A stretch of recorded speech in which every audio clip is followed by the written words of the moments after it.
have to ask you something. I'm not sure how. It's scary. Yeah. So how long would you say you've been experiencing symptoms? Like a month. I can remember some things, but other things are just gone, like details. I can't do details. Olivia, the film is just, we wouldn't have understood it as well as we do had it been released a year ago or 2 years ago. I mean, it's phenomenal. I know, in the worst way. Yeah, I know. It's so eerie, especially some of the things that I look back and think, oh God, we actually got that quite bang on, having had no experience of it whatsoever. Yeah, just incredible. And it raises so many philosophical questions. What did it raise for you? I mean, in terms of the storyline, in the overall, in the philosophical view?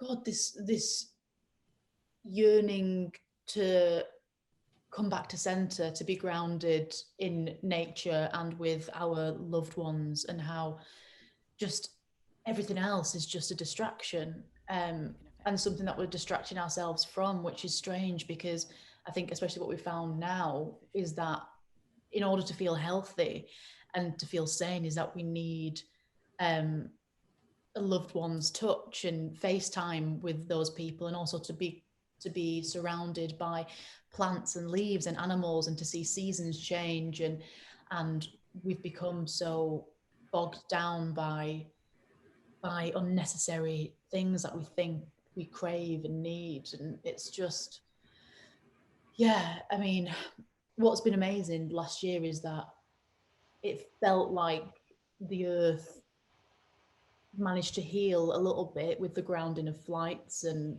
not too much traffic and pollution and things. But I just wonder that when we, when COVID maybe goes away or becomes more manageable, will we forget all that again? Listen carefully. If you are experiencing NIA symptoms, I need you over here. And the idea that we live by is that love is the answer to everything. And you're in a world where love is forgotten. You can't remember what it's like. How did you attune yourself to that idea, that really dark idea for shooting? I mean, growing up, I witnessed grandparents with Alzheimer's and dementia, and so a lot of our loved ones live to a grand old age these days, but with that means the demise of the mind and memory in a lot of those cases. So it was strange to take what I'd seen and kind of channel that through a younger couple, and how that took on an interesting dynamic and somewhat made it more heartbreaking, because it's a relationship and it's a life cut short in a way. The government have the true cure. They've been keeping NIA on the streets. It's no wonder people went crazy. This is not a proven cure. We urge everyone to remain calm. So I think the film covers a lot of ground. It's a love story. It's about nature. It's about harsh realities. And I just love it. I just think it's one of the most provocative films I've seen this year. Would you comment on that? Yeah, it is all encompassing, and we have this pandemic as the backdrop to the film, but it is about these two people trying to cling on to each other, and also just making it up as they go along, and you see these like desperate attempts for whatever cure they think they can grab their hands on, or like what they've seen on the internet, or their auntie from Kansas saying that if you drink your herbal tea that'll get rid of it. And then you've got conspiracy theorists and deniers thinking that it's a hoax from the government, and the parallels that you have now is just so eerie and spooky. So the treatment, is it like a pill or, And we'll be doing an oral cranial puncture. sorry, what? The brain is separated into 4 major lobes. Think of it as clearing a clogged pathway beneath the lateral. But I just wanted to comment on your chemistry with Jack. It's so intense and so real. Had you known each other before? No, but I felt like I'd known him all my life because I've watched him. He was on a TV show here called Skins.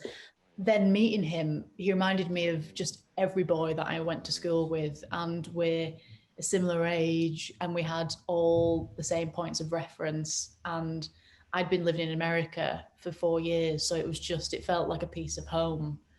So I think that's why it was just so easy. Yes. With Yellow. Oh, do you remember meeting me? I remember a water park. what time of year was it? Summer.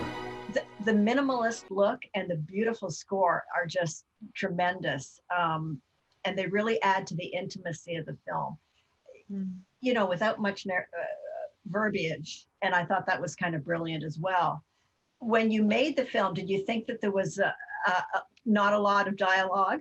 No, I felt like there was tons of dialogue, especially because then I had to come back and do like a bunch of ADR sessions where I was narrating.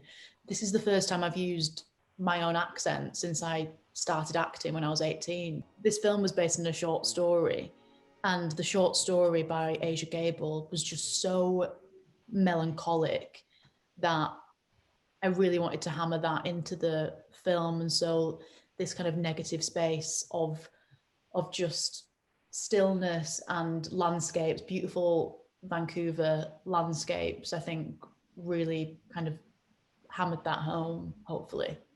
And it's a think piece. It really makes you think about your place in the world and how important are we? And, you know, will we, like the dinosaurs, be gone someday? I mean, it's an incredible situation. Yeah. It makes you zoom out massively, doesn't it? And think that, you know, if we don't treat our home with respect, we will be shook off without. That's right, we will be. Thought. When he first started to lose his memory, Jude kept it a secret, just like everyone did back then. All these little pieces. I find myself wondering how to build a future if you keep having to rebuild the past. They say you can't forget feelings, and I still believe that. What is it? It's a fish? Yeah? Got it with you. Why do you tattoo fish? Jude, Yeah. are you okay?